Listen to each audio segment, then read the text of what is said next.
గురువుగారు, కార్తీక మాసం అంటే ఎన్నో ఉత్సవాలను నిర్వహించుకునేటువంటి మాసం.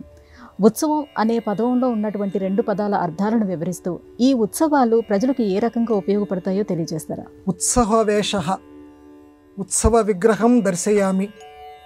స్వామివారిని ఉత్సవ విగ్రహము అంటారు.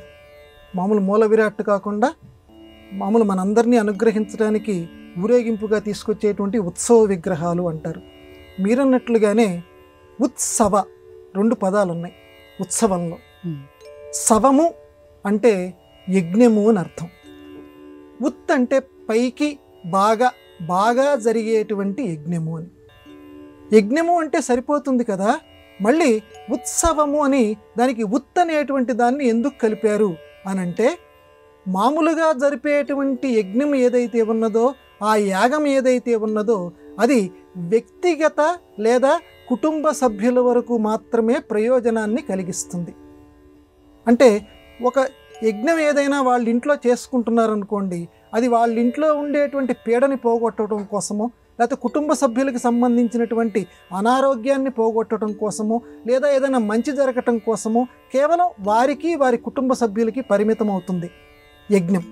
అలా కాకుండా ఉత్సవము నలుగురికి ఉపయోగపడేటట్లు, ఈ దేశం బాగుండాలి, ఈ మన సైనికులు బాగుండాలి, అందరూ బాగుండాలని చెప్పి గుళ్ళల్లో ఎటువంటి కోరిక లేకుండా వాళ్ళకి మాత్రమే మేలు జరగాలి, నా వ్యక్తిగతంగా నా కోరికని ఇది కోరుకోవటం లేదు, నా కుటుంబ పరంగా నేను కోరుకోవటం లేదు అని చెప్పి చేసేటువంటి యజ్ఞం ఏదైతే ఉన్నదో, గుళ్ళల్లో ఇలాంటి చోట్ల బహిరంగ ప్రదేశాల్లో చేసేటువంటి యజ్ఞం ఏదైతే ఉన్నదో, నలుగురి మధ్యలో చేసేటువంటి యజ్ఞం ఏదైతే ఉన్నదో దానిని ఉత్సవము అని అంటారు.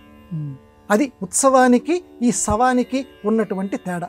ఈ ఉత్సవం చేస్తుంటే మిగతా యజ్ఞాల్లో కేవలం ఆ కుటుంబ సభ్యులు, ఆ బంధువులు, వాళ్ళకి సంబంధించినటువంటి వాళ్ళు మాత్రమే ఉంటారు ఇళ్లల్లో చేసుకుంటే. సవంలో, ఉత్సవంలో మొత్తం దేవుడి పెళ్ళికి ఊరంతా పెద్దల్లాగా అనేక మంది ప్రతి పనిలోనూ వాళ్ళ యొక్క పాలు పంచుకుంటారు. ఉత్సవాల్లో చాలా వేడుకగా ఉంటారు. మిగతా సవాల్లోనూ ఉత్సవాల్లోనూ ఉన్నటువంటి తేడా ఏంటంటే, ఉత్సవాల్లో పరస్పర సహకారం ఉంటుంది. అందుకే మన కార్తీకం లాంటి ఈ మాసాలకు సంబంధించినటువంటి ఉత్సవాల్లో కేవలం ఇంటి దగ్గరికి మాత్రమే పరిమితం కాకుండా నలుగురు కలిసి గుడికి వస్తారు, నలుగురు కలిసి పురాణ కాలక్షేపం, నలుగురు కలిసి దీపారాధన చేస్తారు. ఇక్కడ నలుగురం అందరం కలిసి ఉండుట అనేటువంటి ఒక గొప్ప సిద్ధాంతాన్ని ఈ ఉత్సవం మనకి ప్రసాదిస్తుంది. ఇంటి దగ్గర చేసేటువంటి యజ్ఞం అది చక్కటి ఫలితాన్ని ఇస్తుంది, కానీ తన వరకు కుటుంబ సభ్యుల వరకు మాత్రమే ఇస్తుంది. అందువల్లే మామూలు సవం కంటే కూడా ఉత్సవం గొప్పది అన్నారు. బ్రహ్మోత్సవాలు, బ్రహ్మ సవాలు అంటల్లా, బ్రహ్మకి సంబంధించినటువంటి వెంకటేశ్వర స్వామికి చేసేటువంటి ఉత్సవాలు. కాబట్టి ఉత్ అనే పదం ఎందుకు పెట్టారంటే నలుగురు కలిసి చేసేటువంటిది, దానికి ఎక్కువ ఫలితం ఉంటుంది. కాబట్టి ఈ కార్తీక మాసంలో ఉత్సవాలు చేసుకోవాలి. ఉత్సవం అంటే వేడుక అని కూడా ఇంకొక అర్థం ఉంది, సామూహిక అర్థం. అంటే దైవస్మరణలో, మామూలు లౌకిక ఆనందంలో మనం ఎక్కువగా ఇష్టపడుతూ ఉంటాం. లౌకికం కాదు నాయన, ఆధ్యాత్మికంగా కూడా ఆనందం పొందాలి.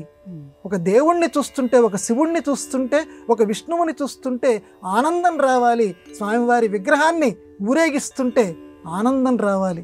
ఆ ఆనందం అనుభూతి నువ్వు పొందాలి, అది ఉత్సవంలోనే వస్తుంది. కాబట్టి ఆ వేడుకను అనుభవించడానికి కార్తీక మాసంలో ప్రతిరోజు కూడా దేవాలయానికి మనం అందరం వెళ్దాం, ఆ ఉత్సవ అనుభూతిని అందరం పొందేదము గాక.